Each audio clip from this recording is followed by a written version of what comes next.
BNP ও তাদের মিত্ররা সাফ জানিয়ে দিচ্ছে ডক্টর ইউনূস সরকারের যোগ্যতাই নেই। বিএনপি তো বলেছে যে ডক্টর ইউনূস সরকারের কোনো সংস্কার কার্যক্রমের বৈধতা তারা দিবে না। এর মানে ডক্টর ইউনূস সরকার যে 6টা কমিশন গঠন করেছে, 12 যে কাজ করছে, এগুলো সব অবৈধ। এই ঘোষণাটা কার্যত বিএনপির পক্ষ থেকে এসেছে এবং আওয়ামী লীগের পক্ষ থেকে আগেও এসেছে যে ডক্টর ইউনূস সরকার অবৈধ সরকার। আর বিএনপিও বলেছে যে নির্বাচিত পার্লামেন্ট ছাড়া সংস্কার কার্যক্রম বৈধতা দেওয়া যাবে না, অতএব ডক্টর ইউনূস সরকারের কার্যক্রম অবৈধ। বৈধতা দেওয়া যাবে না মানে কি? অবৈধ। শুধু এটা না দর্শক, বিএনপির কিছু মিত্র আছে যাদের 2-1টা সিট দিয়ে বিএনপি কিনে নিয়েছে, এখন বিএনপির কথায় নাচে, বিএনপির কথা উঠবস করে 2-1টা সিটের বিনিময়ে, যে না বিএনপির সাথে থাকলে কারচুপি করলেও ভাগে 2-1টা পাবো। যেমন জাতীয় পার্টি কারচুপির মধ্য দিয়েও তো ভাগে পেয়েছে ভালোই, ওরকম। বিএনপি মিত্র বলছে সংস্কারের যোগ্যতা বর্তমান সরকারের নেই। মোস্তফা জামাল, এর মানে বর্তমান সরকারের যোগ্যতা নেই, ডক্টর ইউনূস সরকারের যোগ্যতা নেই সংস্কারের। যোগ্যতা আছে কার? বিএনপির, মোস্তফা জামাল হায়দারের। আপনার কি যোগ্যতা? কত ভোট পাবেন? জনগণ আপনাকে কতটুকু মানে? হ্যাঁ, কোন ভোটের মাধ্যমে ডক্টর ইউনূস সরকার ক্ষমতায় আসেনি, কিন্তু 18 কোটি মানুষের মধ্যে যখন ক্ষমতা এসেছে তখন সমস্ত বিএনপির সমর্থন ছিল। যদিও বিএনপি চেয়েছে ভিন্ন কিছু, কিন্তু সমর্থন ছিল। এখন বিএনপি সরকারের বিরুদ্ধে আওয়ামী লীগ এবং তাদের মিত্রবাদে সবাই এই সরকারকে সমর্থন করত। এর চাইতে পপুলার ম্যান্ডেট আপনি কি চান? আর যোগ্যতা নেই, আপনি কি পাস করেছেন যে ডক্টর ইউনূস সরকারের যোগ্যতা নেই? ডক্টর ইউনূস সরকার উপদেষ্টাদের শিক্ষকতা যোগ্যতা আপনি জানেন না? তাদের যোগ্যতা নেই, আপনার অভিজ্ঞতা কি? আপনি কোথায় চাকরি করেছেন? এত বড় কথা বলছেন যে ডক্টর ইউনূস সরকারের সংস্কারের যোগ্যতা নেই, আর যোগ্যতা আছে যারা বালুর ট্রাক সরাতে পারে না তাদের। আপনি কি বলছেন? এই সরকারে কারা আপনি জানেন? এই সরকারে মাহফুজ আলমরা আছে যারা হাসিনাকে উৎখাত করেছে। এই সরকারে নাহিদ আছে, আসিফ আছে। এই সরকারে আদিলুর রহমান আছে। তাদের যোগ্যতা নেই, যোগ্যতা আছে আপনার। কয়টা বালুর ট্রাক সরিয়েছেন? আমরা প্রতিবাদ জানাচ্ছি এই ধৃষ্টতাপূর্ণ কথার। বিএনপিরও সেম কথা। এর মানে যোগ্যতা নেই, অধিকার নেই, এরা অবৈধ। সেম কথা। বিএনপি এবং মিত্ররা ডক্টর ইউনূস সরকারকে ডিস্টেবলাইজ করার ষড়যন্ত্র করছেন। বর্তমান অন্তর্বর্তী সরকার কোনো কিছুই সমাধান করতে পারছে না বলে মন্তব্য করেছেন জাতীয় পার্টির চেয়ারম্যান ও 12 দলীয় জোটের প্রধান মোস্তফা জামাল হায়দার। এই কথাটা ঠিক না। অনেক কিছুই সমাধান করেছেন, তবে হ্যাঁ, কিছু ব্যর্থতা আছে। তো এটার জবাব আমরা এভাবে দিব, এই মোস্তফা জামাল হায়দারের বস বিএনপি যদি ক্ষমতায় আসতো হাসিনা পালানোর পর, তাহলে দেশটা এতদিন রসাতলে চলে যেত। তাহলে আজকে যে আলু আপনার খান 30 টাকা কেজিতে, সে আলু কিনতে হতো 300 টাকা কেজিতে। দেশটাকে গিলে খেয়ে ফেলতো। আইন শৃঙ্খলা পরিস্থিতির উপর কোনো নিয়ন্ত্রণই থাকতো না। হাজার হাজার মানুষ মারা যেত, দেশে রিজার্ভ থাকতো না। কিন্তু ডক্টর ইউনূস সরকার এসে দেশটাকে স্থিতিশীল করেছেন। আর যতটুকু দুর্বলতা, অতটুকু দুর্বলতা ফেরেশতা দেশ চালালেও থাকতো। কারণ ওই পরিস্থিতি একটা ধ্বংসস্তূপের উপর ভিত্তি করে এর চাইতে সুন্দর করা তো যায় না। তারপর আমরা এই সরকার সমালোচনা করবো, ত্রুটি বিচ্ছুতি সংশোধনের জন্য তাগিদ দেব, জোর দেব, চাপ দেব। কিন্তু যোগ্যতাই নাই, ছেড়ে চলে যান, মোস্তফা জামাল হায়দারের বস বিএনপিকে ক্ষমতা দিয়ে দেন, এই ধরনের থিওরিতে তো আমরা বিশ্বাস করব না। আপনাদের যোগ্যতা তো আমরা জানি যে আপনাদের যোগ্যতা কি, কয়টা বালুর ট্রাক সরাতে পেরেছেন।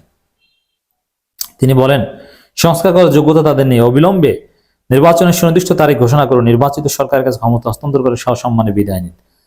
মানে এই বিএনপিকে ক্ষমতা দিয়ে দিলেই সব সমস্যার সমাধান হয়ে যাবে, এটাই হচ্ছে তাদের কথা। আর দ্বিতীয় কথা হচ্ছে নির্বাচিত সরকার আসলে সমাধান হয়ে যাবে, মানে এগুলোর যুক্তিটা কি? তখন তো আর বিভাজন বাড়বে। যেমন এই সরকারের বিরুদ্ধে বিএনপি সরাসরি ওইভাবে এখনো বলছে না, তলে তলে বলছে। জামাত বলছে আমরা সরকারের সমর্থন করি, শিক্ষার্থীরা সবাই বলছে সরকারের সমর্থন। কিন্তু ক্ষমতায় বিএনপি আসলে তখন তো বিরোধী দল হবে, তখন তো বিএনপি বাদে বা বিএনপির 2-4টা পকেট মিত্র বাদে অন্য কেউ তো বিএনপির সমর্থন করবে না। তাহলে স্থিতিশীলতা কিভাবে আসবে? আর এখনো সরকারের যে দুর্বলতা, এটার জন্য দায়ী মোস্তফা জামাল হায়দারের বস বিএনপি। কারণ তারা চাঁদাবাজি করছে, লুটপাট করছে, তাদের কারণে দেশে কিছু কিছু সেক্টর অস্থিতিশীলতা।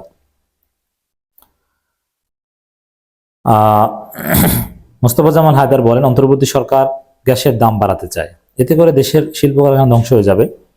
অতীতে শেখ হাসিনা সরকারও দ্রব্যমূল্য বৃদ্ধির মাধ্যমে দেশের কলকারখানা ধ্বংসের দ্বার প্রান্তে নিয়ে গেছে। এখন বর্তমান সরকারও কি সেরকম একটা সরকার মনে করব?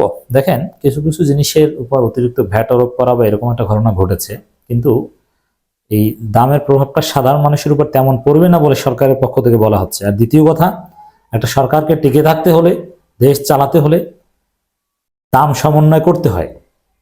তবে আমি তালিকা দেখলাম, সাধারণ জনগণের মৌলিক চাহিদার সাথে সম্পর্কিত বিষয়গুলোর দাম ওইভাবে বাড়ানো হচ্ছে না। অনেকটা বিলাস দ্রব্য বা যেগুলো অ্যাভয়েড করে চলা যায়, প্রান্তিক পর্যায়ে জনগোষ্ঠীর জন্য অতটা জরুরি না, এই জিনিসগুলোরই দাম বাড়ানোর বা ওই জিনিসগুলোর উপর এক্সট্রা ভ্যাট ইম্পোজ করার একটা উদ্যোগ নেওয়া হয়েছে, যাতে সরকার স্থিতিশীল থাকতে পারে, দেশের উন্নয়ন হয়, সরকারের ফান্ডে টাকা থাকে। এই টাকাটা তো জনগণের উন্নয়নের জন্যই ব্যয় করা হবে। তারপরও আমাদের কথা স্পষ্ট, সাধারণ জনগণের কষ্ট হয় এমন কোন সিদ্ধান্ত মানব না। সরকারের কাজ হচ্ছে সাধারণ জনগণকে শান্তি দেওয়া, স্বস্তি দেওয়া, তাতে যত ভর্তুকি দেওয়া লাগে দিবে। তবে হ্যাঁ, যার অতি ধনী বড় লোক তাদের কাছ থেকে বেশি টাকা নিক। আপনি ভিআইপি রেস্টুরেন্টে খাবেন, সেখানে আপনি বেশি ভ্যাট দিবেন। আপনি বিমানে চড়বেন, সেখানে বেশি ভ্যাট দিবেন। এটা নিয়ে তো আপত্তি করার কোনো মানে হয় না। এতে তো আর গরিব মানুষ চলে না। সরকারকে তো চলতে হবে, টাকা তো আর আকাশ থেকে পড়বে না। সরকারের আয়ের উৎস তো এগুলোই। আমি বলবো যে আগুনে হাত দেবেন না, শ্রমিক অসন্তোষের মুখে গ্যাসের দাম বাড়িয়ে কলকারখানা ধ্বংস করবেন না, মানুষের অসন্তোষ বাড়াবেন না। এখন গ্যাসের দাম বাড়ানো, এর প্রভাবটা পড়বে তো ব্যবসায়ীদের উপর, শ্রমিকদের উপর প্রভাব না পড়লেই তো হলো। তো এটা সরকার অবশ্যই আশা করি দেখব, যে আমার শ্রমিকদের উপার্জনের প্রভাব না পড়ে, খেয়াল রাখতে হবে। আর বিএনপি ক্ষমতা আসলে দ্রব্যমূল্যের কি অবস্থা হয়, তারা কি পারে, এটা 2006 সালে আমরা দেখেছি না? চাপাবাজি করেন কার সাথে? বিএনপি আসলে দেশটা, আমরা গ্যাসই পাবো না, ওরা গ্যাসই খেয়ে ফেলবে। দাম দূরে, বেশি তো দূরের কথা, ওরা খেয়ে ফেলবে। বিএনপি চেয়ারপারসনের সুস্থতা কামনা করে ভারতীয় জোটের প্রধান পান খালেদা জিয়া উন্নত চিকিৎসার জন্য বিদেশে গিয়েছেন। আল্লাহ তাকে সুস্থ করে দিয়ে আমাদের মাঝে ফিরিয়ে আনার ব্যবস্থা করুন, আমিন। অনেকেই তাকে মাইনাস করার কথা বলছেন, কিন্তু এই ধরনের চক্রান্ত দেশের ছাত্রজনতা কোনোভাবেই সহ্য করবেন। দেখেন, খালেদা জিয়া তো অলরেডি মাইনাস হয়ে গিয়েছেন, তিনি রাজনীতিতে সুস্থ হয়ে আর দেশে ফিরতে পারবেন না, এটা তার ডাক্তাররা বলেছে। আজ থেকে 5-6 বছর বা 7 বছর আগে যদি চিকিৎসাটা পেতেন, তাহলে তার পক্ষে সুস্থ হওয়াটা সম্ভব ছিল। এখন তার বয়স আসলে ওইভাবে নেই। অতএব খালেদা জিয়া কিন্তু রাজনীতি থেকে অলরেডি মাইনাস। -2, হাসিনাও -2 কিন্তু অলরেডি বাস্তবায়ন হয়ে গিয়েছে। আওয়ামী লীগ সরকারের সিন্ডিকেট ও দোসররা এখনো বাজার নিয়ন্ত্রণ করছে মন্তব্য করে দেশীয় পণ্য উৎপাদন ও নিত্যপণ্যের দাম কমাতে আহ্বান জানান তিনি। আরো নানান বিষয়ে কথা বলছেন। দর্শক, বিএনপি বলছে বৈধতা দিবে না, আর বিএনপির মিত্ররা বলছে সরকারের যোগ্যতাই নেই, এবং বিএনপির অন্য নেতারাও বলছেন যে সরকারের ম্যান্ডেট নেই সংস্কার করার। দর্শক, এর মধ্য দিয়ে ঘটনা শুরু হয়ে গিয়েছে। সরকার বিরোধী গোষ্ঠী আমরা চিহ্নিত করেছি। 24-এর গণবিপ্লব বা গণবিপ্লবের স্পিরিট পরিপন্থী গোষ্ঠী আমরা পেয়েছি। আগামী দিনের রাজনীতি কোন দিকে যাচ্ছে, ডক্টর ইউনূস সরকার, জামাত, শিবির, শিক্ষার্থী ভার্সেস আওয়ামী লীগ, বিএনপি এবং তাদের মিত্র।